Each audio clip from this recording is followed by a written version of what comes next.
नमस्कार, मैं श्वेता और आप देख रहे हैं न्यूज फाउंडेशन। 2024 लोकसभा चुनाव की तैयारी चारों तरफ है, तो वहीं दूसरी तरफ चुनाव आयोग भी काफी ज्यादा एक्शन मोड में नजर आ रही है। चुनाव आयोग जहां सोशल मीडिया पर अपनी पैनी नजर बैठाई हुई है, तो वहीं दूसरी तरफ चुनाव आयोग ने बिहार के 237 प्रत्याशियों को बैन कर दिया है।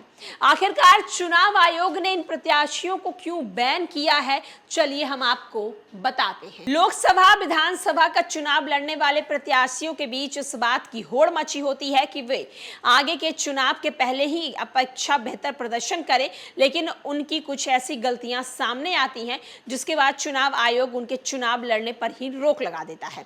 ऐसा ही कुछ हुआ है। गलती देश भर में 1059 उम्मीदवारों ने की है। इसमें बिहार के 237 उम्मीदवार भी शामिल है। इन सभी ने 2019 में लोकसभा और 2020 में विधानसभा का चुनाव लड़ा था, लेकिन अपने खर्च का हिसाब इन सभी ने चुनाव आयोग को नहीं दिया था। चुनाव आयोग ने ऐसे लोगों के लोकसभा चुनाव लड़ने पर प्रतिबंध लगाते हुए मुख्य निर्वाचन अधिकारियों को सूची प्रेषित कर दी है। लोक प्रतिनिधित्व के अधिनियम के ये प्रावधान है कि निर्वाचन आयोग ऐसे सभी लोगों को चुनाव लड़ने पर प्रतिबंध लगा सकता है जिन्होंने अपने पिछले लोकसभा चुनाव लड़ने के बाद अपने खर्चों का ब्यौरा निर्धारित समय पर आयोग को नहीं भेजा है।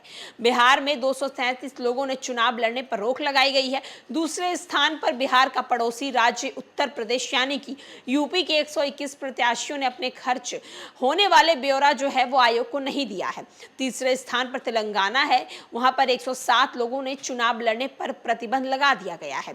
इसके अलावा मध्य प्रदेश में 69, कर्नाटक में 75, छत्तीसगढ़ में 73, आंध्र प्रदेश में 91 उम्मीदवार पर प्रतिबंध लगाया गया है। जिन लोगों पर प्रतिबंध लगाया गया है उनमें से कुछ 2024 तक प्रतिबंध है, जबकि कुछ लोगों को 2027 तक प्रतिबंधित कर दिया गया है। अब ये सभी लोग अगले विधानसभा का चुनाव भी नहीं लड़ पाएंगे। इनकी संख्या झारखंड में 26, दिल्ली में 21, उत्तराखंड में 24, हरियाणा में 55, हिमाचल प्रदेश में 9 और बंगाल में 17 शामिल है। तो आप देख सकते हैं कि चुनाव आयोग की तरफ से बिहार में 237 प्रत्याशियों पर पाबंदी लगा दी गई है। उन्हें चुनाव नहीं लड़ने को कहा गया है।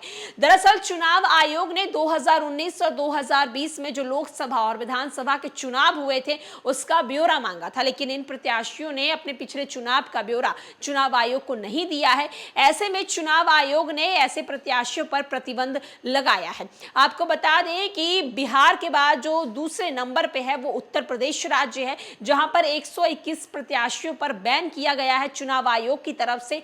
एक तरफ जहां चुनाव आयोग ने पहले ही बता दिया था कि जो भी प्रत्याशी चुनाव में लड़ते हैं उनका जो खर्च होता है उसका ब्यौरा चुनाव आयोग को देना होता है, लेकिन ये जो प्रत्याशी जिन्हें बैन किया गया है इन्होंने अभी तक अपना ब्यौरा नहीं दिया था। इसके कारण चुनाव आयोग ने बैन कर दिया है लोकसभा चुनाव लड़ने से। वहीं चुनाव आयोग की तरफ से 6 प्रत्याशी ऐसी हैं जिनके साथ लोकसभा के साथ साथ विधानसभा का भी चुनाव लड़ने के लिए साफ साफ इनकार कर दिया गया है। फिलहाल के लिए इस खबर में इतना ही।